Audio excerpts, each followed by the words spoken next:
Directivos de la firma Parsin recurrieron a autoridades del Ministerio de Industria y Comercio, también a representantes de la Embajada de Israel para buscar la intermediación de tal manera a lograr el cumplimiento del contrato suscrito con la Municipalidad de Asunción para el establecimiento del estacionamiento controlado y tarifado en Capital. Los directivos ahora hablan, Laura, enfáticamente que de existir incumplimiento contractual van a recurrir indefectiblemente a la justicia. Contanos, por favor, adelante. Sí, y desde Parsin hablan de una situación que amenaza totalmente a los derechos de la empresa, ya que no pueden cumplir alguno de los puntos acordados en este contrato. Es más, hablan de una pérdida estimada de $200.000, esto teniendo en cuenta los 30 días hábiles que ellos perdieron por las prórrogas establecidas desde la Junta Municipal.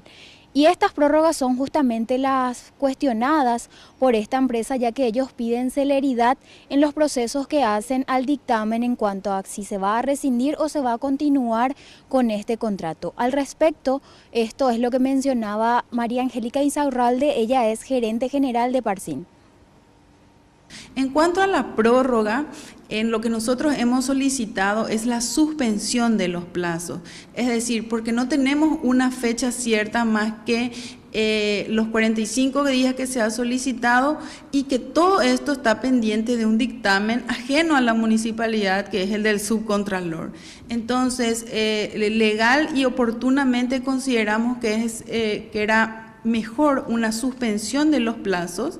Esperamos el dictamen así como lo manifestó el intendente, y a partir de que tengamos esa situación, ¿verdad?, de que tengamos resuelto eso, entonces ahí fijar una nueva fecha.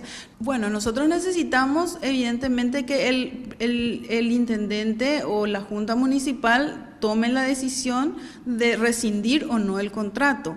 Como no hay causal de rescisión del contrato, entonces oportunamente el equipo jurídico tomará intervención en caso de que se nos comunique la rescisión del contrato.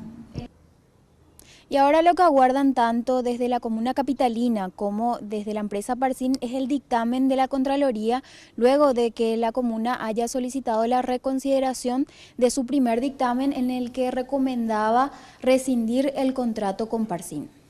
Perfecto, Laura, muchas gracias. Y de hecho que generó polémica esa primera recomendación de la Contraloría, atendiendo a que a criterio de los asesores jurídicos de la comuna capitalina se basó en datos ajenos a la institución, uno de ellos, por ejemplo, proveído por ASUCOP, que es la Asociación de Defensa al Consumidor, es decir, un órgano extra institucional que sirvió de base para que pueda analizar la situación la Contraloría.